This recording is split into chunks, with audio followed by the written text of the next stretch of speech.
കോഴിക്കോട് കോർപ്പറേഷനിലെ യുഡിഎഫിന്റെ മേയർ സ്ഥാനാർത്ഥി VM വിനുവിന് വോട്ടില്ല. മലാപ്പറമ്പ് വാർഡിലെ വോട്ടറായ വിനുവിന്റെ പേര് വാർഡിലെ വോട്ടേഴ്സ് ലിസ്റ്റിലില്ല. പുതിയ പട്ടികയിലാണ് സംവിധായകൻ പുറത്തായത്.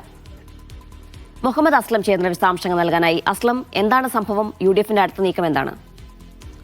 കോഴിക്കോട് കോർപ്പറേഷനിലെ മേയർ സ്ഥാനാർത്ഥിയായി UDF തീരുമാനിച്ചിരുന്നത് ചലച്ചിത്ര സംവിധായകൻ VM വിനു ആയിരുന്നു. അങ്ങനെ VM വിനുവിനെ കല്ലായി ഡിവിഷനിൽ നിന്ന്, കല്ലായി വാർഡിൽ നിന്നും മത്സരിക്കാൻ തീരുമാനിക്കുകയും അതിനനുസരിച്ച് പ്രഖ്യാപിക്കുകയും കഴിഞ്ഞ ദിവസം റോഡ് ഷോ ഒക്കെ നടത്തിക്കൊണ്ട് പ്രചരണ പ്രവർത്തനങ്ങൾക്ക് തുടക്കമിടുകയും ചെയ്തു. കല്ലായി ഡിവിഷനിൽ മറ്റ് വീഡിയേറി ഇറങ്ങുന്ന പ്രചരണ പരിപാടികളിലേക്ക് VM വിനു കടക്കുകയും ചെയ്തിരുന്നു. അതിനിടയ്ക്കാണ് വോട്ടേഴ്സ് ലിസ്റ്റിൽ അദ്ദേഹത്തിൻ്റെ പേരില്ല എന്ന വിവരം പുറത്തു വരുന്നത്. അദ്ദേഹം മലാപ്പറമ്പിലാണ് താമസിക്കുന്നത്. മലാപ്പറമ്പ് വാർഡിനകത്ത് അദ്ദേഹത്തിന്റെ വോട്ട് ഉണ്ടാവുന്നത്. കഴിഞ്ഞ തെരഞ്ഞെടുപ്പിലൊക്കെ വോട്ട് ചെയ്തു എന്നാണ് അദ്ദേഹം പറയുന്നത്. അതേസമയം നമ്മളിപ്പോൾ ഏറ്റവും പുതുക്കിയ ലിസ്റ്റ് വന്നപ്പോൾ പരിശോധിച്ചു, പ്രത്യേകിച്ച് നാമനിർദ്ദേശ പത്രിക നൽകുന്നതിന് വേണ്ടി അതിന്റെ നമ്പറും മറ്റുമൊക്കെ നോക്കുമ്പോഴാണ് അദ്ദേഹത്തിന്റെ പേര് അതിലില്ല എന്ന കാര്യം ശ്രദ്ധയിൽപ്പെടുന്നത്. ഇപ്പോൾ വാർഡുമായി ബന്ധപ്പെട്ട ആൾക്കാരോട് നമ്മൾ സംസാരിക്കുമ്പോഴും പേരുണ്ട്, നേരത്തേക്ക് ഉണ്ടായതുകൊണ്ട് ഉണ്ട് എന്നുള്ള ധാരണയിലുണ്ടായിരുന്നു. അതേസമയം ഇപ്പോൾ സൂക്ഷ്മമായി പരിശോധിച്ചപ്പോഴാണ് പേരില്ല എന്നുള്ള കാര്യം അറിയുന്നത്. സപ്ലിമെൻ്ററി ലിസ്റ്റ് ഈ കൂട്ടിച്ചേർക്കൽ, വെട്ടിത്തിരിക്കൽ ലിസ്റ്റ് കൂടി പരിശോധിച്ചു കൊണ്ടിരിക്കുകയാണ്. എങ്ങനെയാണത് നഷ്ടപ്പെട്ടതിനെക്കുറിച്ച് വ്യക്തത വന്നിട്ടില്ല. എന്തായാലും അല്പസമയത്തിനകം തന്നെ DCC പ്രസിഡന്റും മറ്റുമൊക്കെ മാധ്യമങ്ങളെ കാണുന്നുണ്ട്.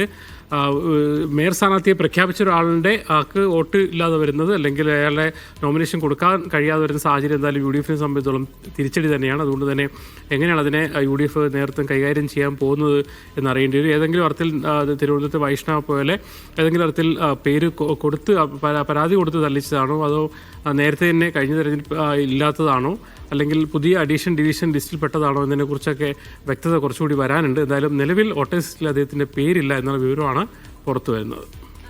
അസ്ലം, അതായത് ഏറ്റവും പ്രധാനപ്പെട്ട കാര്യം, ഇപ്പോൾ വൈഷ്ണവയുടെ വിഷയമൊക്കെ നമ്മൾ ചർച്ച ചെയ്തുകൊണ്ടിരിക്കുകയാണ്. ഹൈക്കോടതിയുടെ ഭാഗത്തു നിന്നൊക്കെ രൂക്ഷ വിമർശനം ഇന്ന് ഉണ്ടാവുകയൊക്കെ ചെയ്തിട്ടുണ്ട്. ഈ ഒരു പശ്ചാത്തലത്തിൽ കൂടിയാണ് ഈ ഒരു പുതിയൊരു വാർത്ത വരുന്നത്. VM വിനുവിന്റെ പേര് എങ്ങനെ ഈ പട്ടികയിൽ നിന്ന് പുറത്തു പോയി എന്നാണ് മനസ്സിലാക്കുന്നത്? ഈ പുതുക്കിയ പട്ടികയിൽ നിന്ന് എങ്ങനെ പോയി എന്നാണ് മനസ്സിലാക്കുന്നത്? എന്താണ് കോൺഗ്രസിന്റെ ഒരു പ്രതികരണം? ഇതിൽ എങ്ങനെയാണ് സംഭവിച്ചതെന്നതിനെ കുറിച്ചാണ് ശരിക്കും കോൺഗ്രസ് നേതൃത്വം തന്നെ ഇപ്പോൾ ആലോചിച്ചുകൊണ്ടിരിക്കുന്നത്, അല്ലെങ്കിൽ പരിശോധിച്ചുകൊണ്ടിരിക്കുന്നത്. അദ്ദേഹം കല്ലായി ഡിവിഷനിൽ നിന്നാണ് മത്സരിക്കാൻ തീരുമാനിച്ചത്. ആ വാർഡാണ് അദ്ദേഹത്തിന് വേണ്ടി അദ്ദേഹത്തിന് നോമിനേറ്റ് ചെയ്തിരിക്കുന്നത്.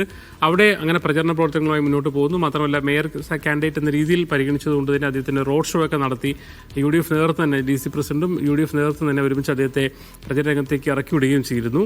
അദ്ദേഹം കല്ലായിലാണ് മത്സരിക്കുന്നതെങ്കിൽ അദ്ദേഹത്തിൻ്റെ വീടിരിക്കുന്നത് മലാപ്പറമ്പ് വാർഡിൻ്റെ പരിധിയിലാണ്. മലാപ്പറമ്പ് വാർഡിൻ്റെ അവിടുത്തെ ഡിവിഷനിലാണ് അദ്ദേഹത്തിൻ്റെ വോട്ടേഴ്സിലാണ് അദ്ദേഹത്തിൻ്റെ പേര് വേണ്ടത്.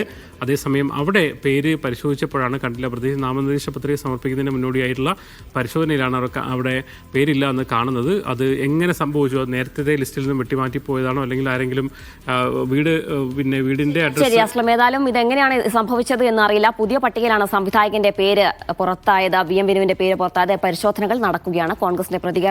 കോൺഗ്രസ് നേതാക്കളുടെ ഭാഗത്തുനിന്ന് പ്രതികരണം അല്പസമയത്തിനും ഉണ്ടാകുമെന്നാണ് പ്രതീക്ഷിക്കുന്നത്. മുഹമ്മദ് അസ്ലമാണ് വിശദാംശങ്ങൾ നൽകിയത്.